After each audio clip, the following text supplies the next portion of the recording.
Daar's baie goed weet ek nog nodig van die cricket en ek kan nog nie op my mare lei op daai van sy werk alleen.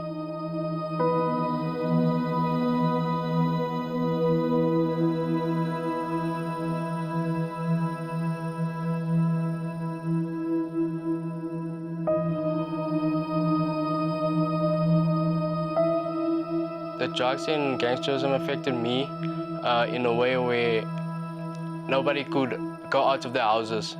They're scared to leave their houses because their children are going to be affected by that.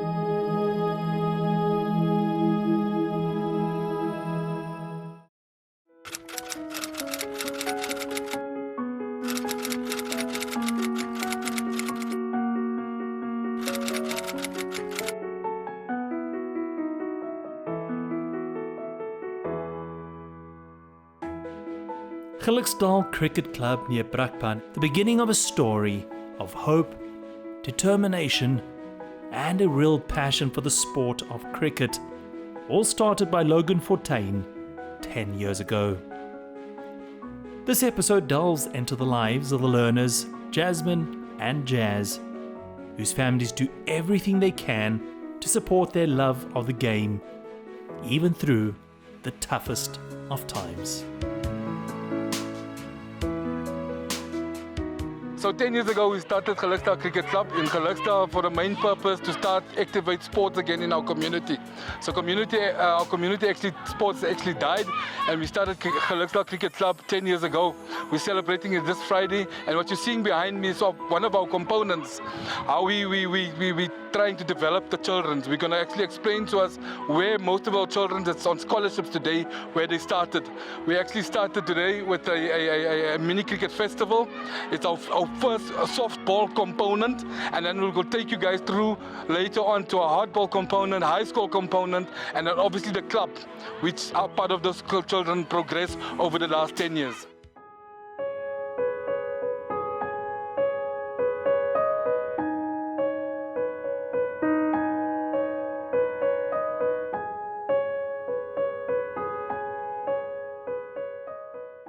Een normaal dag voor mij is die week is ik sta op 5 o'clock, 5:30. Maak ik klaar, maak ik mezelf eerst klaar. Vanaf maak ik mijn 2 broers klaar. Als ik voor hulle klaar gemaakt heb, eet ons gaan school. De school is ver van hier, was net 10-15 minuten loop van hier af tot daar. Bij de school, toen ik mijn schoolwerk en goed is, zei vanaf moet ik huis toe komen. Moet ik ook weer net op tijd, Bob en goed is, zei. Kook iets maak vir om te eet voor ik gymming toe gaan. Gym is ook ver van hier, 10 tot 15 minuten. The objective is actually for us to keep our children away from drugs, crime, which is the norm in our community. Currently, about one child dies because of drugs in our community, and we are trying to fight this thing. But we believe the only way to fight it is through sports.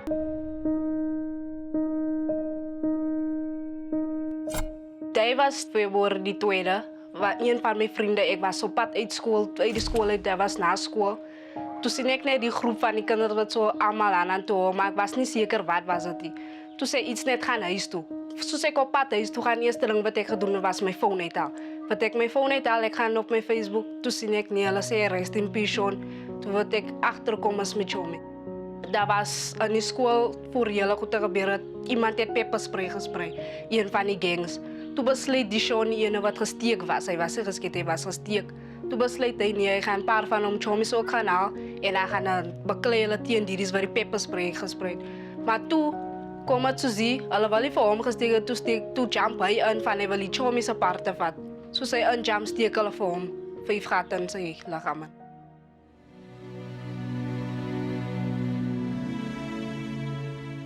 Dat is baie goed weet ik nog nodig van die cricket. En ik kan nog niet op mijn mare lei op die van zijn werk alleen.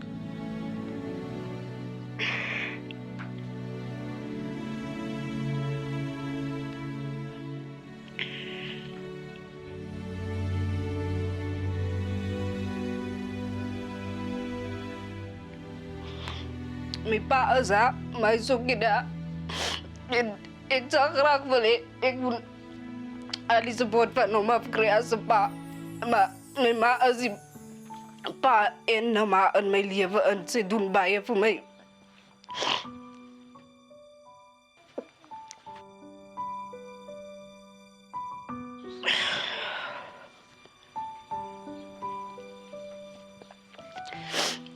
Zover zal ik nog even bij vragen. Ik zal maar voorzien. Met die mensen wat mij zal support, hoe gaan me helpen met die goede wat ik nodig. En ik is net dankbaar dat mijn ma bij me staan. Alles het zwak, alles het lekker daar. Ze staan bij mij. Ze is altijd daar voor mij. Mijn ma is mijn role model van, dat is bij challenges wat zij geeft. En die challenges wat zij geeft, dat is iets wat niemand zal kan doen nou voor face en leven. So mijn haast zie ik dat is hard, maar zij kan het doen. So ik kan het ook doen als zij het kan doen.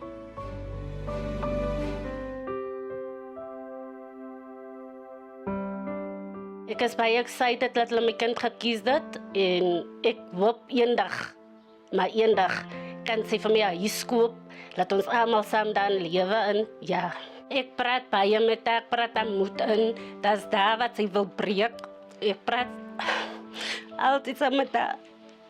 Ik hou weg van die traks af, van om pregnant te raken. En ik is altijd daar vast af te kan zien. En sy is 'n difficult kind. Sometimes as sy raak ziek, ik vat haar hospitaal toe, doen alles. Ik vat aan my vermoe vir Jasmine. En ek is baie lief vir haar.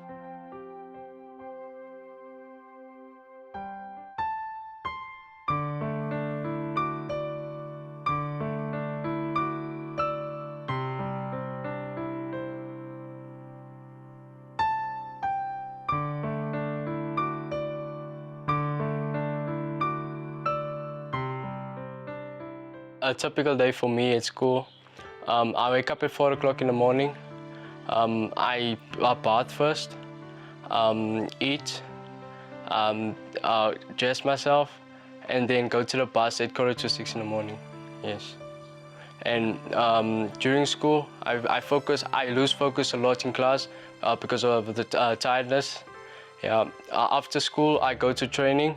I try to give my best. With fatigue getting to me, yeah.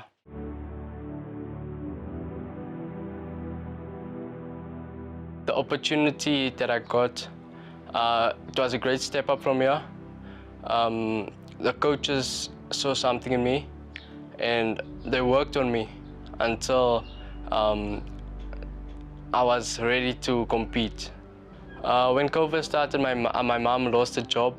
So there was no way of me getting to school.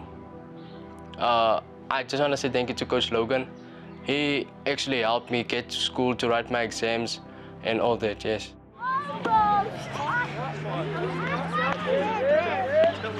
Well, Jazz's dad is a zonal coach in the area. He's the zonal coach at Geluksdal Cricket Club. That basically doesn't bring in a major salary. Me, I'm unemployed. So on the little salary that we have, we've got to take care of the family. His younger brother is also a cricketer. So it's the both of them that are on scholarship now. The struggle we have is basically we've got to take care of the home, and then Jazz has to get to school. He has to have equipment. Both of them really have to have equipment. Most of the time, we've got to make a choice between how do you run the home and take care of their needs. But as a parent, you want to support the child fully. So we try by all means doing other things that they can get the stuff, like looking out for sponsorship, looking for donations. At school, they go on tours. Everything comes with a price. People generally think that a child that has a scholarship means that the child has it all. It doesn't, because it comes with a lot more. The child's scholarship covers his academics. It covers his transport. He gets to go to school and back. The school offers you that. The school offers you a full fee on his academics. But the child's sporting has to be at the parent's cost. So if he goes on tour, we've got to pay for the tour. He has to go to matches, we've got to pay for his transportation. If he needs equipment, that's at our cost as well. And the price of equipment is exorbitant. So it's basically things that we can't get to do.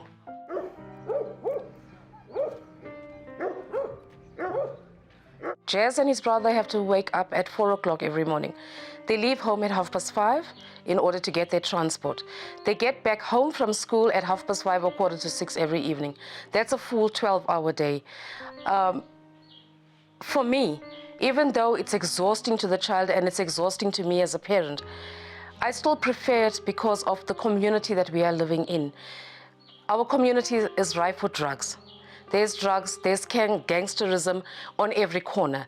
And the exposure to these young men, it's actually a scary reality, because you think about your child leaving the gate and looking at a syringe that's lying on the street, looking at guys sitting under trees and in corners with needles stuck in their arms. And you have to think to yourself, if my child is here in the community, when is this going to affect him directly? So as a parent, I prefer the fact that they rather have a 12-hour day, get the best academics that they can get the best access to their sporting that they can, and get home in time that you just get to do your homework, you go to bed, and you are not exposed to the streets. Because my greatest worry as a mother is that these streets will swallow up my child, and I don't want that. How to make the scholarship work for myself is to keep my discipline, and nobody else got the opportunity but me. I'm gonna set myself standards so others can reach that don't have the opportunity that I got.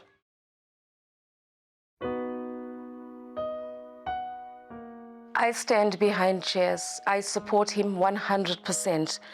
He has, even if it takes me sometimes, it's draining. Sometimes you have those days where you say to yourself, I give up. I can't anymore. I'm not financially sound enough for him to fulfill his dream. But when you go back and you have a little bit of sit down and you think about it, you say to yourself, no, I will support my child 150%. I will stand by him on the boundary line when he's playing his matches. I will look out for sponsors. I will look out for assistance.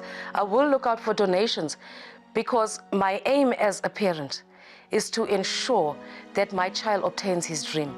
And in order for my child to obtain his dream, I have to be the parent that's there to back him up 100%.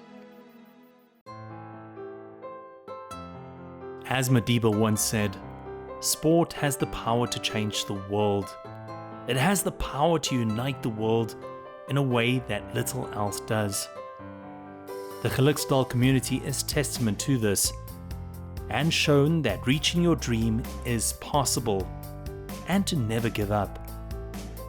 The Sports Trust continues to collaborate with its donors and beneficiaries to ensure positive outcomes and enhance education through sport.